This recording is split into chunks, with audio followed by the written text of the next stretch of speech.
Hello, book connectors. Welcome back to the Book Connection. Visitors, should you happen to find the channel, feel free to join us. We'd love to have you here. Welcome back, book connectors. Yes, I am your host, Blue-Eyed Black Devil, and this time I am here with another segment of About the Author. This time I am speaking of Mr. Tennessee Williams. All right, book connectors, so I admit it's been a long time since I thought to read anything about or that Tennessee Williams wrote. I just did not realize he had lived such a drama-filled life from birth to death. So let's get started. American playwright and screenwriter Mr. Thomas Lanier Williams III was born on March 26, 1911 in Columbus, Mississippi. His parents were Mrs. Edwina Dakin Williams. She was what we would call today a stay-at-home wife and mother. And then Cornelius Coffin Williams, better known as C.C. Williams, was a traveling shoe salesman. Now, Tennessee, as we know him, but he was called Tom growing up. So Tom was a middle child. He had an older sister, Rose, born in 1909, and then he had a younger brother, Dakin, who was born at, 1919, I think. 1917, I'm sorry. So he was significantly younger than Rose and Tennessee. Tennessee and Rose were exceptionally close. Rose was said to have been a painfully shy child who was prone to emotional, volatile fits from time to time. His mother, or their mother, I should say, Edwina, she coddled Tennessee a lot, and then but a lot of that, okay, I'll get into that in just a minute, but just know that during his formative years and most of his childhood, and to some degree into his adulthood, he was very close to both his mother and sister. Rose and Tennessee seemed to bring out the best in each other. He did not really, Tennessee that is, didn't really have a very close relationship with their younger brother, and some of it is for this reason right here. Their father did not have anything for Tennessee. Tennessee at age 5 contracted a severe bout of diphtheria. This in turn left him partially paralyzed for approximately 2 years. And in that time, he had limited use of his legs, so he wasn't able to go outside and play in roughhouse with the rest of the boys or his brothers. So he had a very different, let me say it this way. CC, he had a robust, that was the word used, he had a robust relationship with Dakin. He always, just because Dakin was more of a bookworm, he enjoyed reading. That's just what he liked to do. When he was in that house, pretty much for those 2 years, what else could he have done other than to read? But his father looked down on diphtheria as Tennessee being a weakling. He didn't have anything good or prideful to say about Tennessee. Matter of fact, he hated him reading so much that he just started calling Tennessee a Miss Nancy. Apparently that was a sneer back in the day. So this is the life they lived. At age 8, if I hadn't said it already, they ended up moving from the only home they'd ever known, which was at his mother, Edwina, they lived with Edwina's parents up until Tennessee was 8. The father got a job promotion. It meant more money, but he did have to move the family from Mississippi to Missouri. They, the children, especially Rose in Tennessee, anyway, they hated it there. Tennessee was teased at school because he was shy and he was still smaller than his peers or his counterparts, and he was just kind of like frail, and then he had a real thick southern accent. And I don't know why that would faze Missourians, because I know some of them sound worse than we do. But anyway, they didn't adapt very well over there, but it was nothing they could do about it. But it is in Missouri where Rose began to act out. It said that when she hit her mid to late teens, her verbal outlashes became more and more frequent. They don't know what it was about, but they just knew that they had to start watching her. They couldn't quite put their finger on it. One thing she did do also was she refused to eat anything other than Campbell's soup. No matter what was cooked, how much was prepared, she only would eat Campbell's soup, and then she collected the soup labels.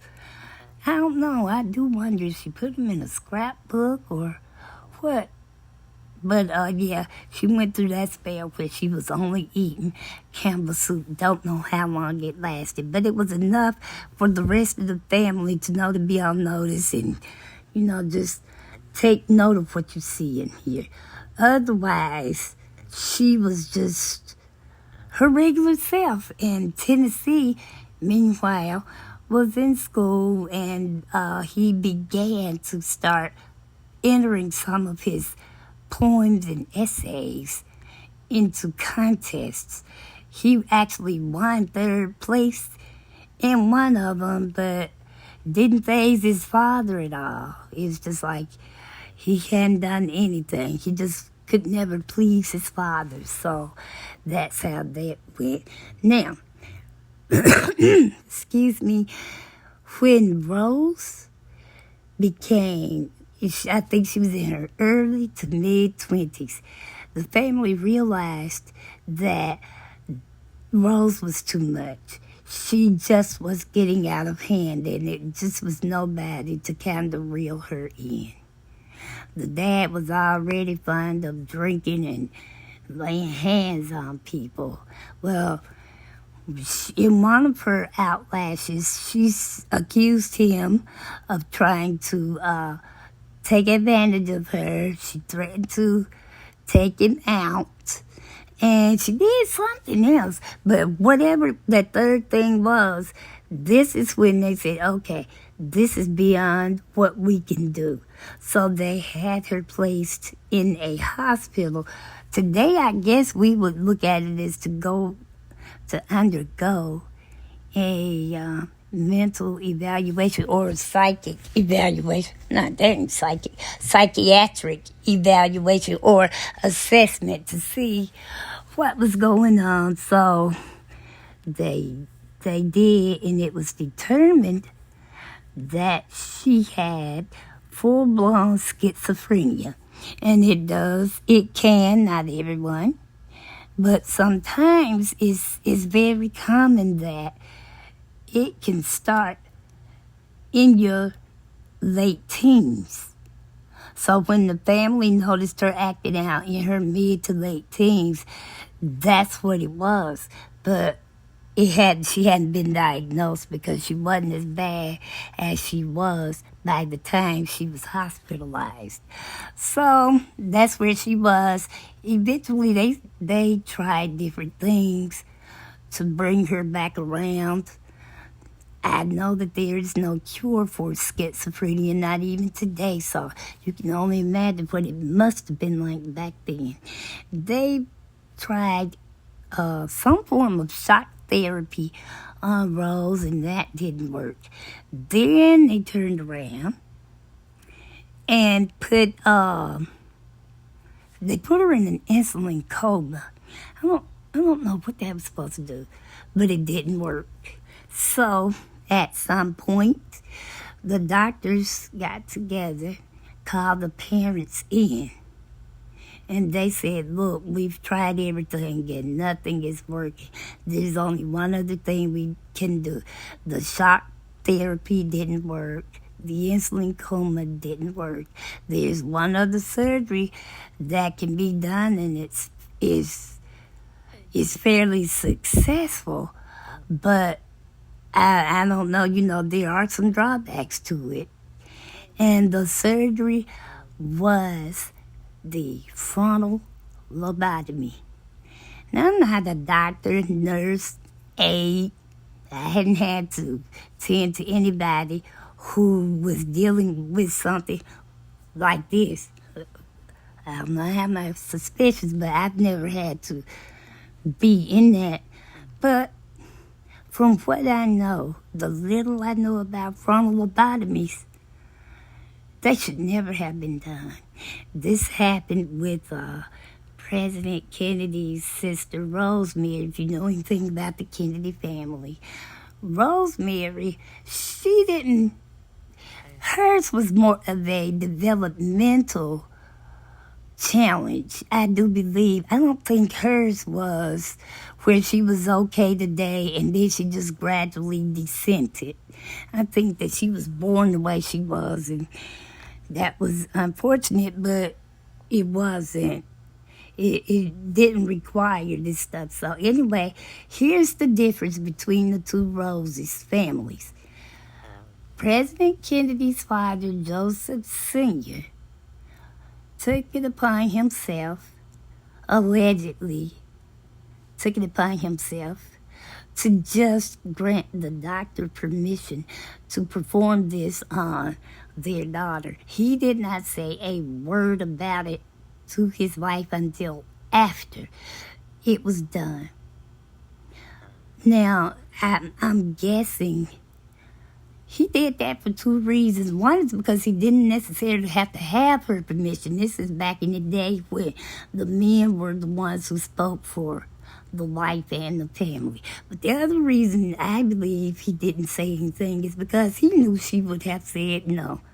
Now, I'm no medical anything, but I have had more than my fair share of being in and out of doctors' offices. In hospitals, not due to anything like this. But from what little I do know, both times anyone has ever had frontal lobotomies, none of them, neither one of the two that I know of, were not successful. So at what point in time were they successful? In the first place, you're going to do it. And they did this with the patient not even being under anesthesia.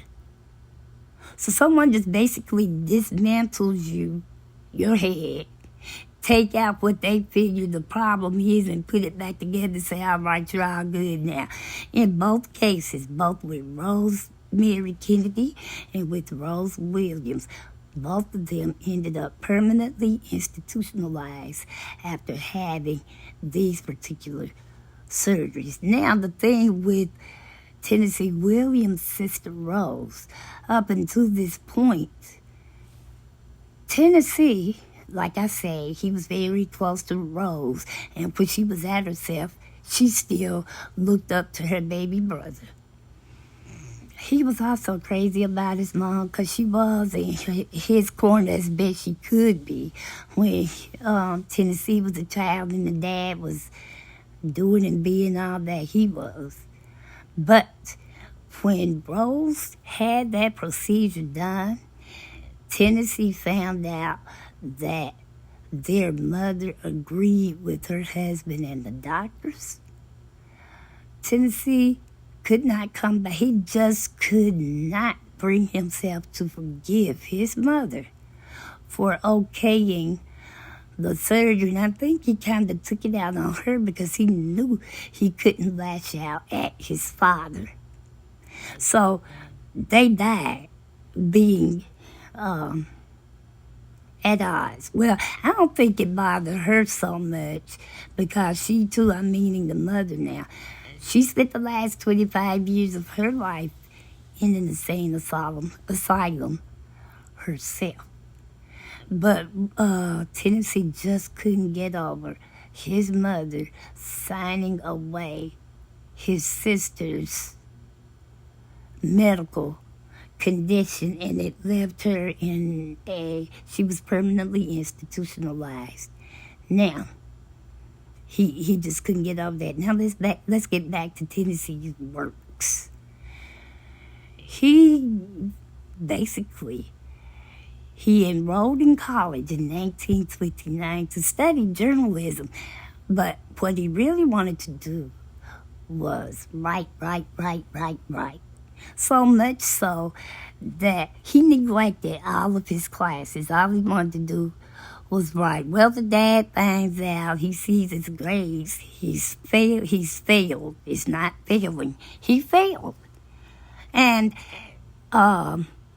he also was supposed to complete some form of ROTC program they had going. He didn't do that either, so the dad gets mad and pulls him out of college. But when he does that, he puts in the work at a shoe store that he himself manages. Tennessee hated this with a purple passion, and he was on that job for 3 years, basically pasting labels on the cardboard shoe boxes, getting them ready to be shipped to stores or go on the floor, whatever it was he was doing. But he vowed to himself that he didn't know how it was going to happen, but come hell or high water, he was going to write one story a week if it killed him, and it literally almost did. One night, Tennessee and Rose had gone to see a movie. Well, Tennessee notices that his hands lock. He can barely use it. He couldn't stretch his fingers out. They just locked up. He couldn't move. Well, at some point during the movie, he notices that his hands began to hurt.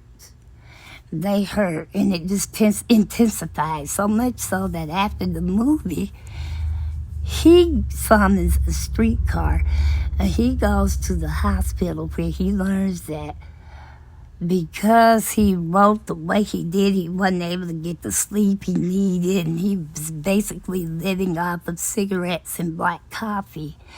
It caused him absolute total exhaustion. His mother talks about how he would get his cigarettes and black coffee and go in his room and he types all night. She says the whole house is silent, but you can hear the clacking of the typewriters. Y'all remember those manual typewriters? I do. I was so doggone glad when they came out with the word processors or the data processors. You could hear people typing on them, but you about had to be in the room with them. But those manual typewriters, they echo like all over the castle. But that's what they had back at that time. So anyway,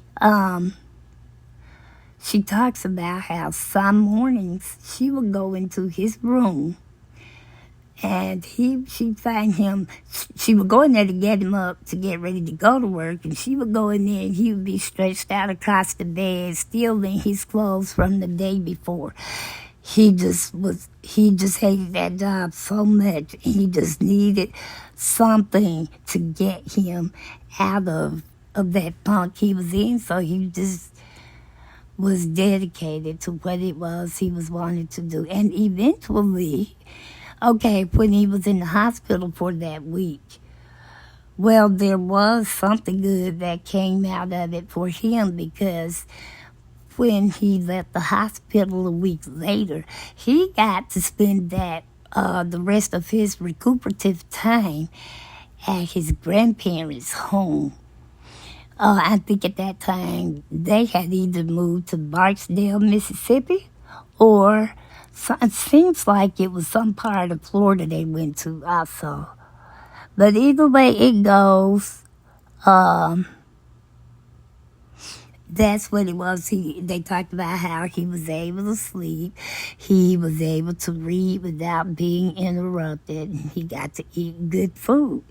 But eventually, all good things must come to an end, right? And so that was the case with him as well. So he goes back home, and he starts writing again. He did eventually return to college and graduate. I think he finished college in like 1934, 33 or 34. It took him a minute, but he did finish he did go ahead and get his degree. And although he was still writing, it wasn't quite with the hectic pace that he was that caused him to end up in the hospital. And now, what I haven't mentioned is that between the father being so brutal towards him, all of them really, but he just took the brunt of it, and Rose and her mental issues,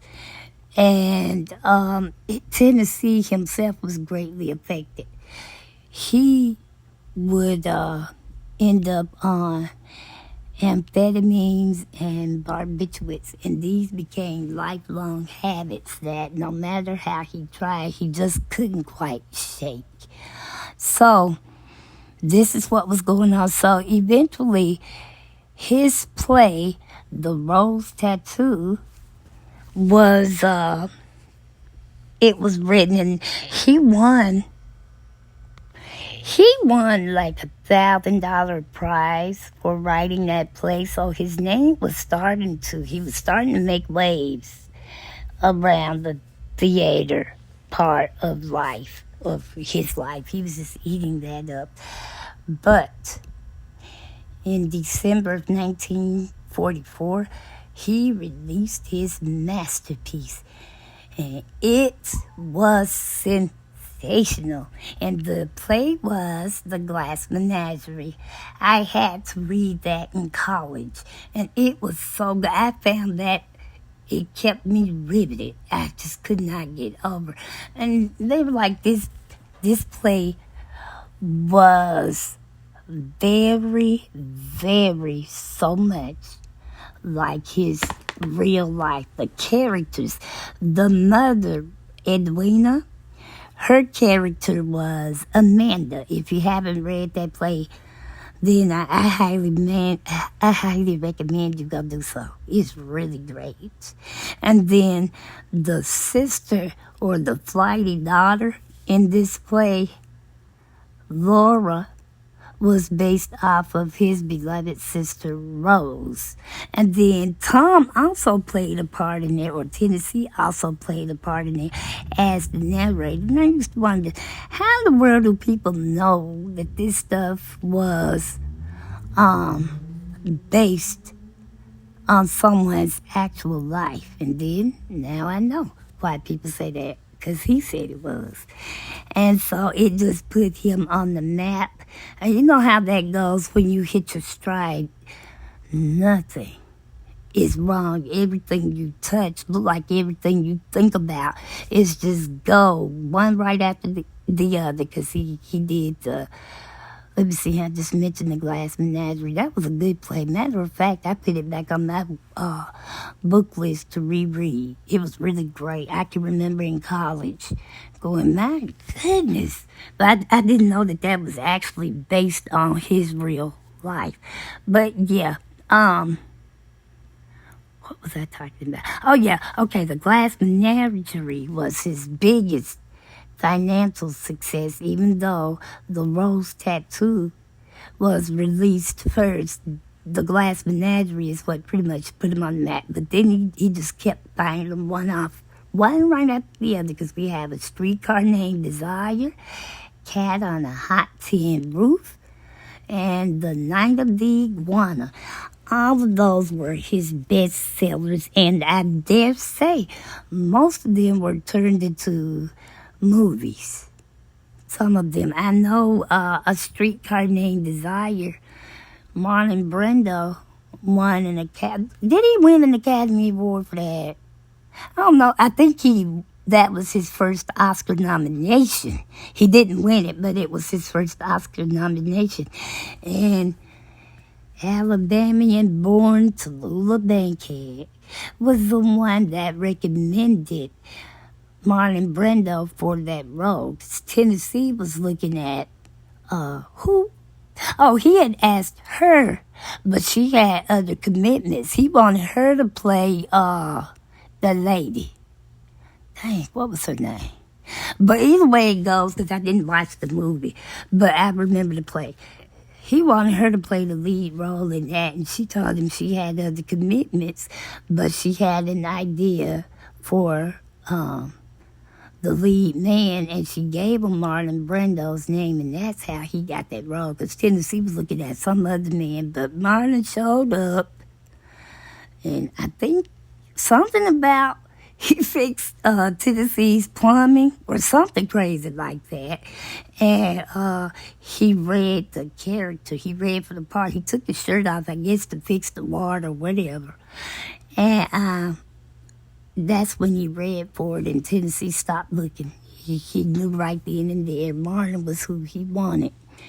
And all of that was all fine, well, and good. Okay, A Streetcar Named Desire.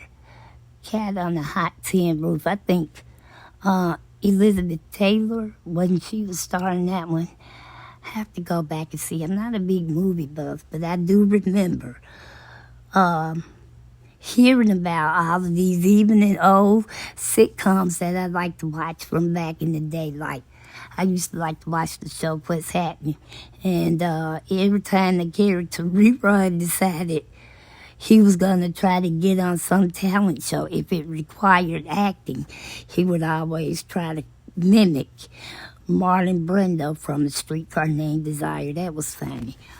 So anyway, yes. All right, now his personal life, aside from his family and all that mess, you know, this is just my belief. I haven't seen it said or heard it, or I haven't seen it written or heard it said, but this is just my personal belief. I believe the main reason Tennessee's father, Cece, was so much harder on Tennessee is because he suspected Tennessee was gay. He couldn't quite put his finger on it, but Tennessee was never the rugged boy or whatever a man's idea of what a son should be back in the early to mid 1900s. Tennessee just never could fit the mold. He was gay, but he couldn't come out and say it back then. And I honestly feel like the reason his father was so hard on him is because he suspected he was gay, and he was going to do everything in his power to try to redirect Tennessee's sexual orientation. Now, I could be wrong, because they never really said anything about why, other than the fact that he didn't play sports. He couldn't get up and go outside and be like the other kids, but that was because he was sick. He could have died. But he blamed the disease and said that Tennessee was weak for all of that. But I do feel like that was why he was goading him the way that he was. Then he went out of his way to make sure Tennessee knew he favored his brother Dakin over him, because Dakin was the typical male boy, son, man, however that goes. So that's what that was. Now, Tennessee did try to talk to the ladies. He really did for a while. He did.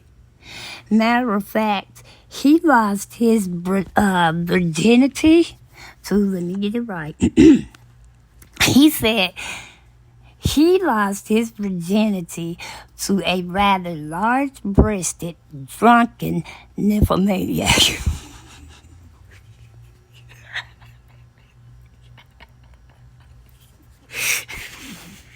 So you mean tell me when you did get with some female for the first time, she had to She was a large-breasted, drunk nymphomaniac, a drunk sex addict. Okay, and then the killing part is they actually became best of friends afterwards. I don't know if they were together more than that one time, but they became friends, and they just went on. Then he went on and dated other women. But at some point, he knew he was going to have to be himself, and that's what he was trying to be.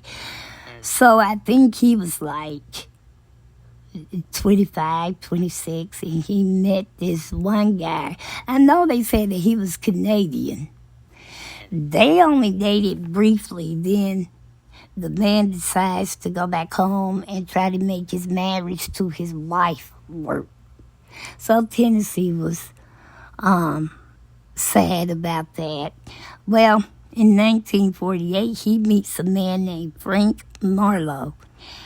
They became lovers, and that was the longest relationship Tennessee had ever been in.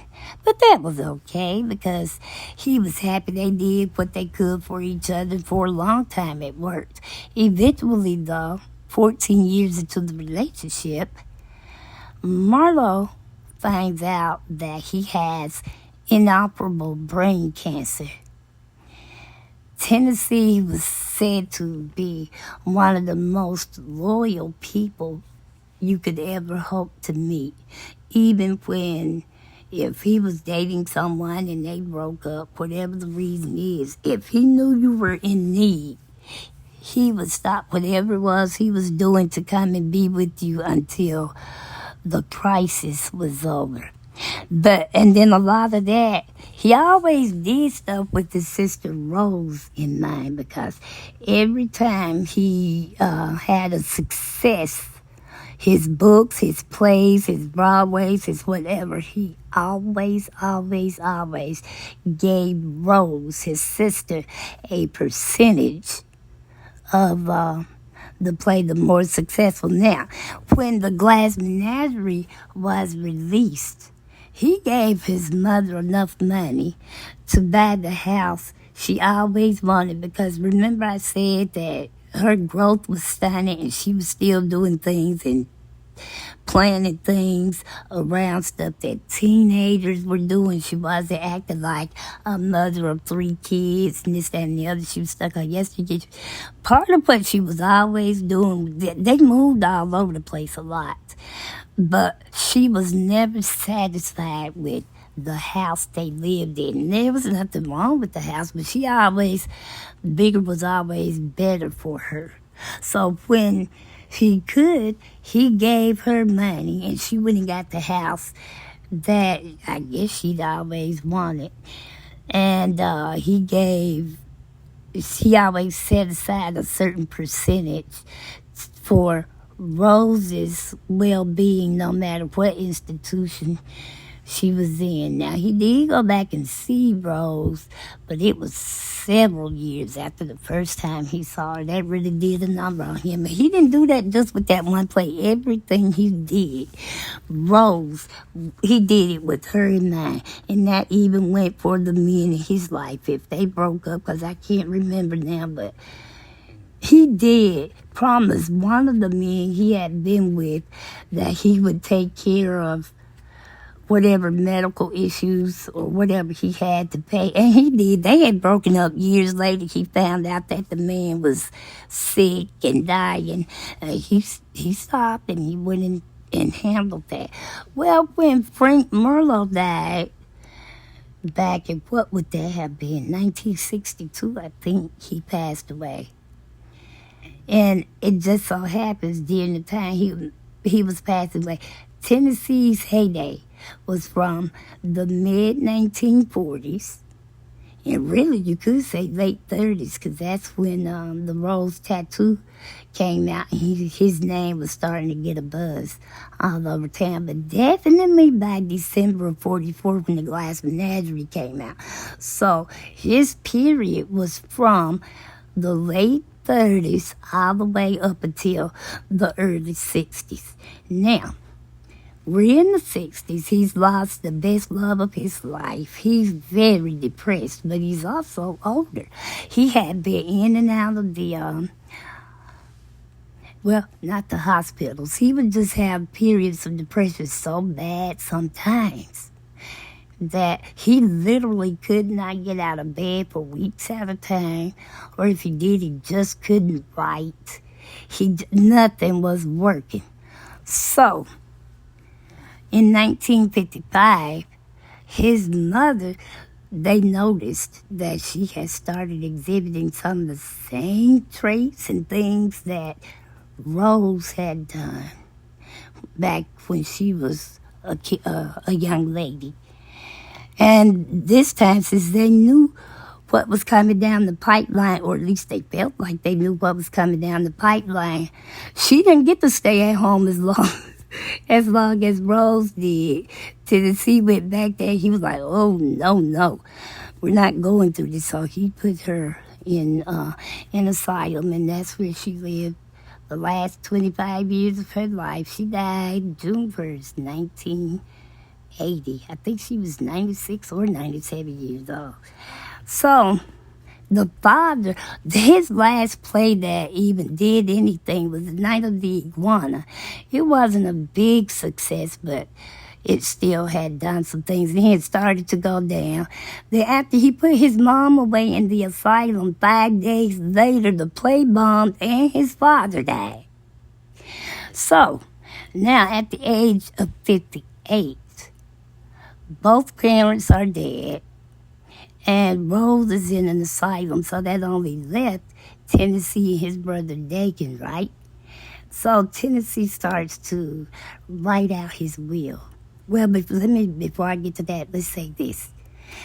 At 58, Dakin somehow, well, Tennessee was 58, Dakin somehow convinced Tennessee, look, brother, I love you, I care about you. They didn't have the best, they weren't close, I'll say that. They weren't close, but all they had was each other now. And Dakin was like, look, you're my brother, I love you, you've been successful, but all the money in the world won't amount to anything if you're not here to enjoy it or whatever. So he talked him into going to rehab. Eventually, Tennessee did go, but he was under the impression that he was only going to be there for 30 days. At the end of the 30th day, because he thought he was there for 30 days, so he did whatever it was the counselors needed him to do. He talked when he should have. He attended the meetings. He did all of that. So on that 30th day, when he thought he was going out, they were like, oh, no, you're not going out. Matter of fact, you just started. Tennessee ended up doing another 3 months, so all total, he was in the rehab / sanatorium for 4 months. One he knew about, and the other 3 he did not. And when he finally got out of there, he never forgave his brother for having him put away like that. He was so mad that he never really stopped and realized that you may not have wanted to go, but it probably saved his life. Because he was so bad that his speech slurred even when he wasn't drinking or doing drugs, just in everyday speech. It was gone, but when he first got out, he stayed clear of the hard drugs, whatever they were, and he would have 1 drink a day. And they said that was pretty good for that time. He was pretty successful at doing that for quite a while, but eventually he did relapse. And it happened. He just couldn't come back this time. And so now, William and Dakin, Tennessee and Dakin, are sitting there, and Tennessee is writing out his will. He specifically tells Dakin he does not want to be buried. He wants to be cremated, and he wants his ashes to be scattered out over some part of the ocean. Somebody, some famous person, Somebody help me if you know what I'm talking about. Somebody jumped off into the ocean and ended their lives. And whoever this person was, Tennessee greatly admired that person. I don't know. I think it was because of the work that person did. It wasn't because of the way he ended his life. But he told his brother that, look, when I go, I don't want to be buried. I want to be cremated, and I want my ashes scattered over this part of the ocean. And Dakin sat there, yeah, I got you. I understand. So, on February the 25th, 1983, Tennessee Williams asphyxiates himself, and he's no longer here. At first, they thought it was he choked a medicine bottle cap. Said that he used to open his second arm. That was the medicine he was taking, and he poured in his cap, and then he would spoon it into his mouth. But he was known to just gnaw on the cap. Sometimes why, I'll never know. But this particular night, that was no different. And so that was what they said, that he accidentally swallowed the cap, and this is what caused it.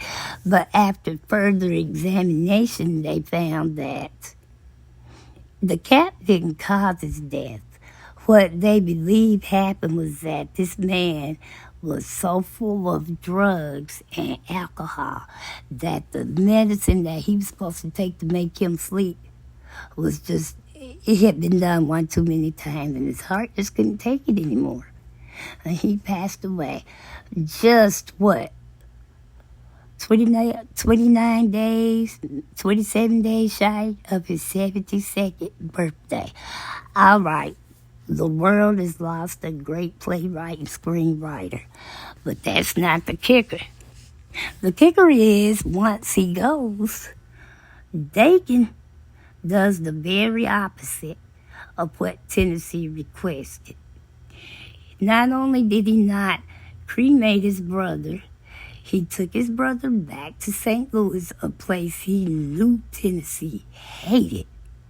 And worse yet, he buried him in the same cemetery that He buried him in the same cemetery that where his parents are. Now, he didn't put him next to the mother or the father. I think he's like 2 or 3 graves over from the mother, but he knew that.